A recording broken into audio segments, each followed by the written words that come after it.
Hello friends, welcome to exam B. I am Sushil Tagde, ex manager Reserve Bank of India. और आज के इस video में हम डिस्कस करेंगे कि आरबीआई ग्रेड बी का जो टोटल प्रोसेस है उसमें सबसे निगलेक्टेड सेक्शन कौन सा है। मतलब हम phase one, phase two and interview या तीनों प्रोसेस की अगर बात करेंगे तो उसमें कौन सा सेक्शन जो है वो सबसे निगलेक्टेड है।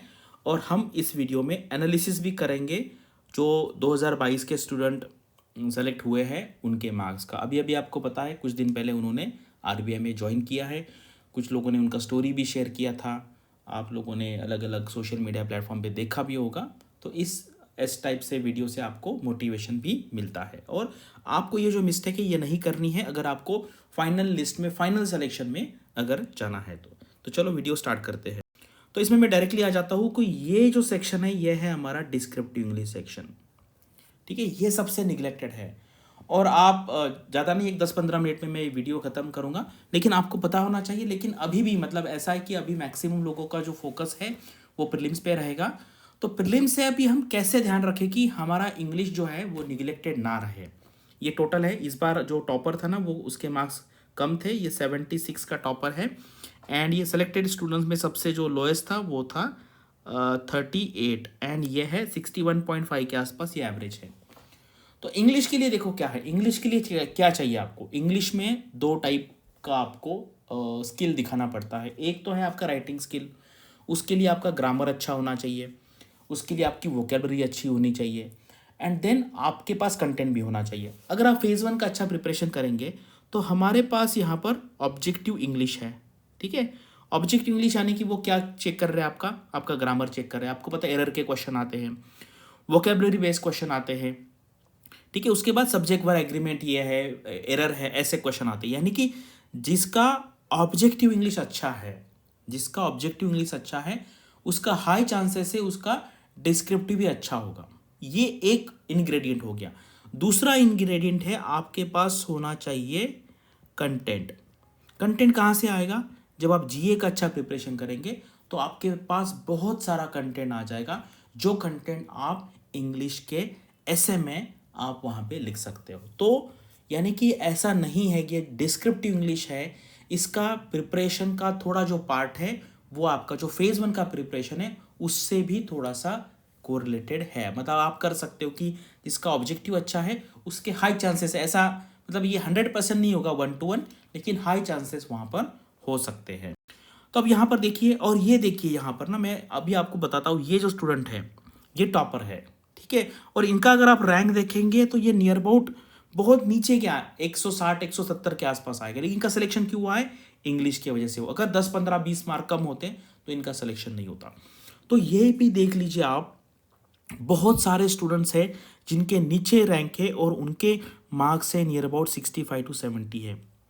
और ये तो सेलेक्टेड स्टूडेंट है, अगर जो सेलेक्ट नहीं हुए हैं उनके मार्क्स देखेंगे आपको तो पता चलेगा बहुत सारे स्टूडेंट ऐसे कि जो इंग्लिश की वजह से पीछे पड़ गए।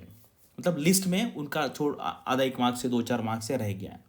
तो होता क्या, आप कभी भी देखिए ना, आप कोई भी सोशल मीडिया प्लेटफॉर्म पे देखिए, टेलीग्राम देखिए, बच्चे क्या डिस्कस करते हैं, ईएसआई डिस्कस करते हैं, फाइनेंस डिस्कस करेंगे, इकोनॉमिक सर्वे करेंगे, बजट करेंगे, लेकिन इंग्लिश का डिस्कशन एज सच कोई करता नहीं है।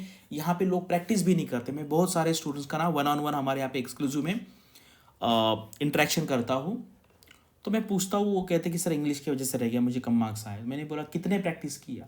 तो सर एक भी नहीं। डायरेक्टली मुझे लगा कि मुझे आता है, तो आपको प्रैक्टिस भी करना पड़ेगा। तो इसलिए राइटिंग प्रैक्टिस भी इसके साथ, जैसे मैंने आपको कहा, आपका अगर ग्रामर अच्छा है, वोकेबलरी अच्छी है, आपको सब्जेक्ट पर एग्रीमेंट ये सारे बेसिक ग्रामर के रूल पता है, आपके पास कंटेंट है, लेकिन अगर आप प्रैक्टिस नहीं करेंगे तो भी आपका जो स्कोर है वो अच्छा नहीं होगा। तो ये इंग्लिश सेक्शन आप कभी भी देखिए, बच्चे इंग्लिश के बारे में, डिस्क्रिप्टिव इंग्लिश के बारे में डिस्कस नहीं करते।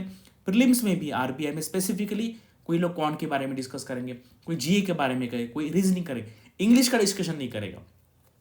तो यानी कि प्रीलिम्स में भी इंग्लिश निगलेक्टेड है एंड मेंस में भी इंग्लिश निगलेक्टेड, लेकिन मिस्टेक यहाँ पर नहीं करना है। तो ये 22 के स्टूडेंट है, यहाँ पर देखिए कि लेस देन 55, यानी कि ये स्टूडेंट है जिनको कम मार्क्स मिले, लेकिन फिर ईएसआई में या फाइनेंस में उनको एक्स्ट्राऑर्डिनरी मार्क्स होंगे, इसलिए उनका सिलेक्शन वहाँ पर हुआ है। और ये लास्ट ईयर के स्टूडेंट्स के मार्क्स है। ठीक है, लास्ट ईयर थोड़ा सा अच्छा था, एवरेज 67 था, इस बार एवरेज 61। तो ये 2022 के ईएसआई के डिस्क्रिप्टिव के मार्क्स है और ये जो है 2021 के हैं, ठीक है। अगर आप देखेंगे ना 21 में काफ़ी अच्छे मार्क्स मिले थे लोगों को। एवरेज जो था यहाँ पे 31.5 था और यहाँ पर एवरेज 30 है, ठीक है। तो कंपेरेटिवली जो पेपर था लास्ट ईयर का 2021 का वो इजी था, इस बार थोड़ा सा डिफिकल्ट। ईएसआई देख लिया अभी हमने, ये ईएसआई के एमसीक्यूज है को। अगर आप ऑब्जेक्टिव देखेंगे तो ये देखो, ये लास्ट ईयर का देखो 30, मतलब ये 41 मार्क्स हाईएस्ट थे। इस बार तो ऑब्जेक्टिव बहुत ही डिफिकल्ट था, ईएसआई का ऑब्जेक्टिव बहुत डिफिकल्ट था। और यहाँ पर अगर आप देखेंगे ना तो मैक्सिमम लोग आप देखो ये इसी रेंज में है, मैक्सिमम लोग। तो यहाँ पर वेरिएशन ज़्यादा नहीं होते। वेरिएशन ज़्यादा कहाँ होता है? 38 मार्क्स इंग्लिश में और 76 मार्क्स। वो तो कैंडिडेट का सिलेक्शन हुआ है जिनको अभी मैंने बताया, लेकिन ऐसे बहुत सारे स्टूडेंट हैं जिनका 2-4, 2-4, 5, 6, 10 मार्क्स से सिलेक्शन नहीं हुआ और इनको इंग्लिश डिस्क्रिप्टिव में कम मार्क्स आए। तो ये हो गया आपका ईएसआई का ऑब्जेक्टिव का एनालिसिस। ये अभी एफएम का देख लीजिए। एफएम का इस बार मतलब यहाँ पर एज कम्पेयर टू ईएसआई अच्छा गया था, लेकिन लास्ट ईयर तो मतलब ये स्टूडेंट का तो सिर्फ 1 मार्क कम रह गया था, एक गया ना माइनस, तो 1 मार्क वो हो गया और 0.25 माइनस गया। तो लास्ट ईयर का जो एफएम है, और जनरली जो नए स्टूडेंट होते हैं ना उनको एफएम में थोड़ा सा डर लगता है, लेकिन एक्चुअली अगर आप तीनों प्रोसेस में देखेंगे, डिस्क्रिप्टिव इंग्लिश, ईएसआई और फाइनेंस में, एफएम जो है वो ज़्यादा ईजी है। और ये एफएम डिस्क्रिप्टिव है। एफएम डिस्क्रिप्टिव मतलब इस साल भी ठीक ठाक था, इस साल भी देखो मतलब 44 एंड एवरेज 34 था, लास्ट ईयर भी सेम था। तो एफएम जो है इतना प्रॉब्लमेटिक नहीं है, प्रॉब्लमेटिक ज़्यादा ईएसआई है।